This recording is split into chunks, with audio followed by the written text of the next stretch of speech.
Well, I'm Martin Savage in New York, where the news is breaking out of this city. Two New York City police officers in uniform, sitting in their NYPD patrol car, were shot in what was described as ambush style today in Brooklyn.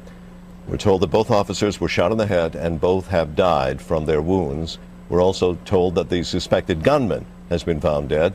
Here's how one witness described the scene. No, she just told me that, they got shot in the car, whatever. They were sitting there. But my whole thing is, we got to take back our communities. This can't happen. If you mad at somebody, be mad at the person that you're mad at. Now, we have two families that's missing somebody for the holidays. Regardless of what, where's your humanity? Like, I know it's a war going on, and shout out to Eric Garner's family and everybody else who lost somebody, but you're not at his house or his lawn. These is two. You don't even know if they were good or bad. I don't condone this, and I'm not with it. I'm not with it. We're wondering in Tom Fuentes. He's our CNN law enforcement correspondent and analyst, and he is joining us from Washington, D.C. Tom, certainly this has to be looked at in the troubling framework of demonstrations that have been held largely against the police department. Have you heard anything as to possible motive or where this investigation might begin?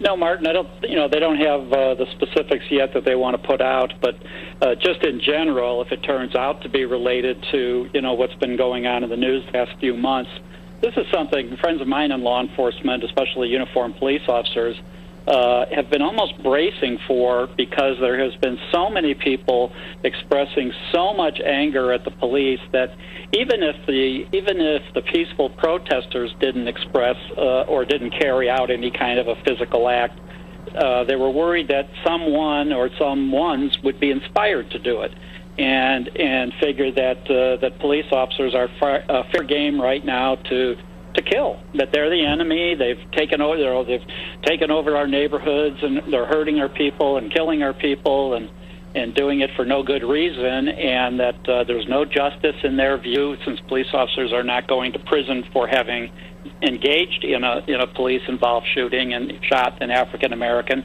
And so that's been the fear, that the anger would spill over to someone who would carry out an act and do something like this.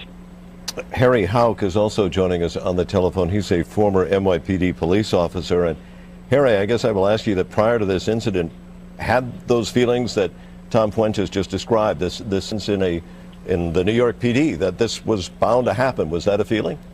Yeah, definitely. I agree with everything that Tom had said here.